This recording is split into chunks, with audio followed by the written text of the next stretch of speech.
Hey besties, we are back with another video, and today we're talking all about straightening a wig. I know we talk a lot about taking heat to a wig, sounds like a really scary thing. However, sometimes it can be the thing that's going to transform your wig or really bring life back to it. So let's get started.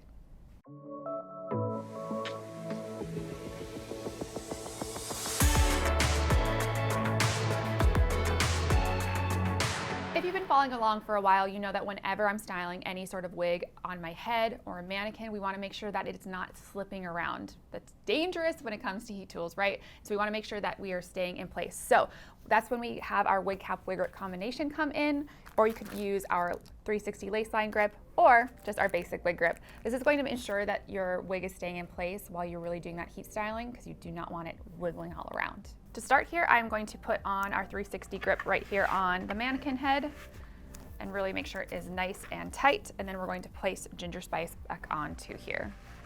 Ginger Spice is a super cute wig. For me, she's just a little short on my actual head, so I want to make sure that she's a little bit more wearable for me. I really do like her straightened because those money pieces are absolutely gorgeous. Something to remember when you are taking heat to a synthetic wig is always doing a test strand. Synthetic hair can all be created kind of differently. You want to make sure that you are not melting the hair, because once you do that, there's no going back. We are going to compare using a flat iron. Isn't it so pretty? Take it in, take it in. If you guys love this flat iron, make sure you guys comment below, because we could definitely get some of these in. It is just so gorgeous, and who doesn't want something else pretty sitting on their bathroom counter? Next up, we are going to use a heat comb. This is something that I really recommend using when you are going to be taming curls on a synthetic wig, when you are just trying to repair the ends, because by keeping that heat really dissipated throughout the strands, that's going to really help the integrity of the hair. All right, so we are just going to start about 1-inch sections. The biggest thing when it comes to, rewind. Okay, remember I said it's always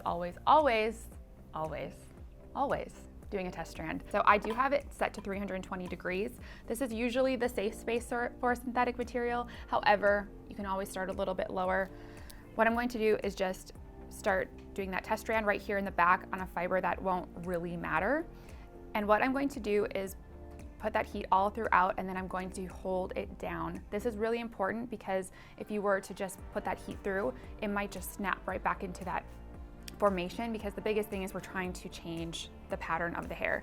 A big thing to also keep in mind is that once you've taken the curl out, you can't magically wash it and the curl is going to return like you might with like your natural hair. So once you've done this is kind of a permanent thing until you want to try to curl it again, which is a whole nother video.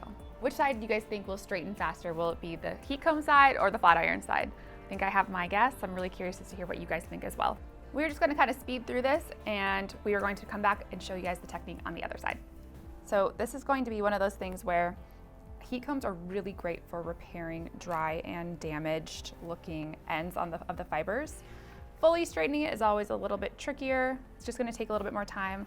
I am one of those people who definitely likes more of that instant gratification, but this is going to definitely be the safest method. So I'm just going to finish her up here, and then let's move on to the flat iron side.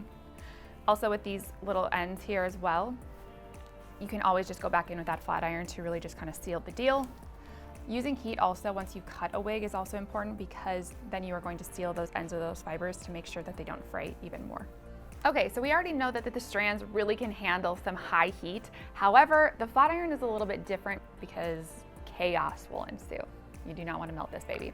So what we're going to do is start at 329 degrees, oddly specific. You can do 330 as well, but again, I'm going to just keep it moving through those strands and pull down at the end, or go and grab your brush. This is just going to make sure that you're really smoothing it all the way out. Also notice how well she's staying in place. That wig cap wig grip is coming in clutch on this one.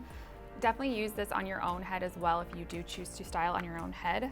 This mannequin head really does come in handy if you do a lot of things with your wigs, if you want to do any sort of styling. Wouldn't really recommend a styrofoam head when you're taking heat to it, because I can't imagine that would go well. So we are just going to grab and work in 1-inch sections, and we will see how smooth she gets.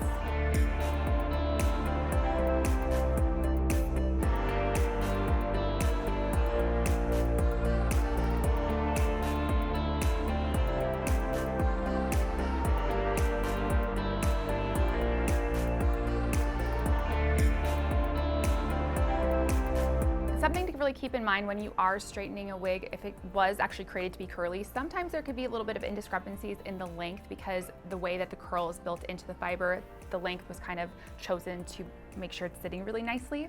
So sometimes, like on this one, it actually looks really good, but you will notice that there might be like a little bit of longer hairs. You can easily just trim those away by just point cutting. That's just going to make sure that you don't make it super blunt. Point cutting is actually cutting into the hair, and that shouldn't be a big deal, but this one actually looks pretty good. So this is the flat iron side versus the heat comb side. You can see that this one is just a little bit more sleek, where this one does have a little bit of a flip out at the end. Not mad about it. Let's throw her on to see what she looks like now. So after putting her on, I noticed that it was still flipping out a little bit at the end. We were giving very Dutch boy vibes, not what I was looking for. We want to go full ginger spice here. So I just took the flat iron, I cranked it up to 355, and I just hit those ends one more time, and I think she looks so, so cute this way. A really great wearable length for me. Like I said, I'm 5'8", so that really short curl just was a little too short on me. So this is just really transforming her into a way that I would love to wear her. We love a little ginger spice vibe. We're going into that season. So I really love her straightened. I want to hear what you guys think about her because I think she is super, super cute. If you found this video helpful, make sure you guys give it a big old thumbs up and subscribe to our channel. We are releasing new videos every Friday. We're also in the midst of our fall dash, really just the beginning. So make sure you guys are watching our shorts every day. We're always putting up different content across all of our platforms. You do not want to miss out. We're on Facebook, Pinterest, Instagram, TikTok, and of course right here on YouTube. Now leave me to my fall dash. Yeah.